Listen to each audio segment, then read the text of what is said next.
At this point of time, what we should always be considering with deep pondering is you should always be watchful, observant, and careful not to join in any gathering or groupings.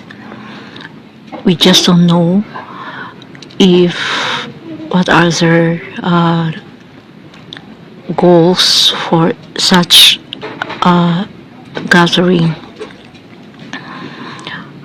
There are so many falsehood nowadays that may manipulate your personality. It's better actually to be studious enough not to quickly decide on whose accompaniment you are going to be with, especially the youth nowadays that they are very, very explorative out of their curiosity.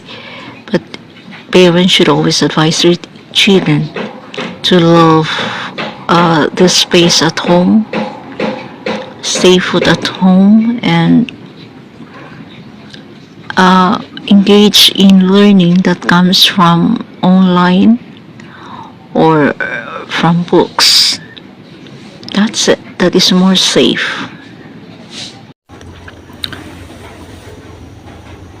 How to measure the value of ourselves and other people in general. So usually and literally, the indicators on how to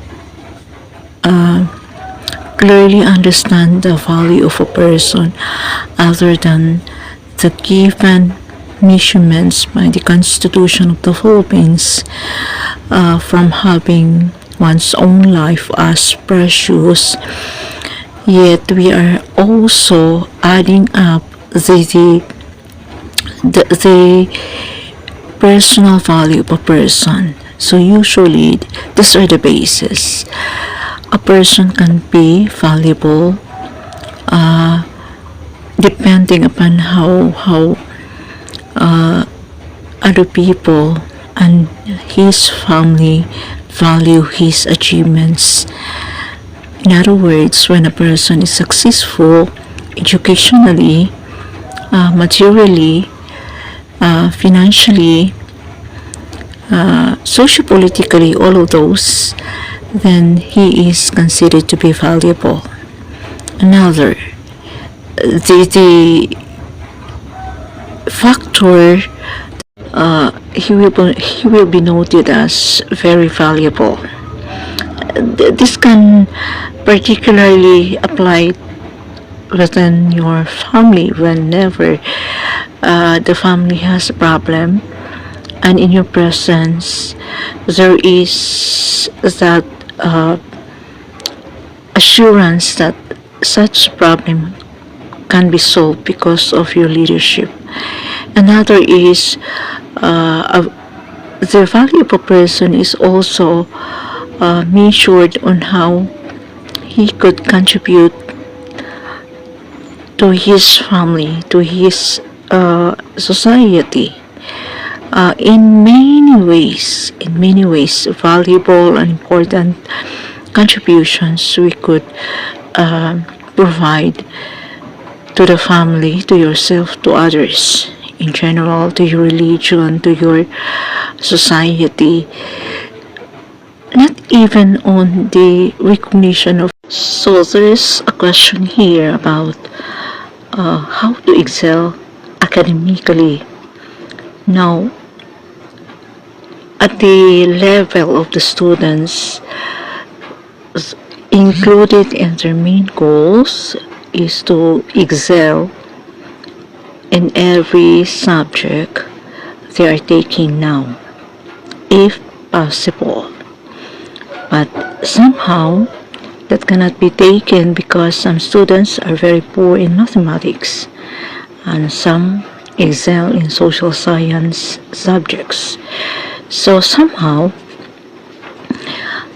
students should give a big amount of time to those subjects that are difficult for them to understand. So, like for example, we have the sayings that constant practice makes one perfect. So, once you are poor in mathematics, give sufficient time to do a lot of practice in calculating, understanding the formula, understanding the steps on how to solve them, the problems. Then you should also have goals. The short-term goals is that in every test or exam, you should always see to it that you top or perfect them. Long-term goals is you want to get the highest honor. So that's it.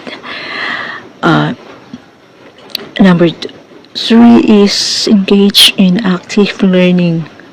So active learning is that you're going to read with understanding, then analyze the content, critique the opinion of an author. Did you like it, or did you agree with what he was discussing in his texts? So that is what you call active learning. In the end, you have your own reconstructed ideas on how to say or do or put into your own lifestyle those learnings you earn from reading.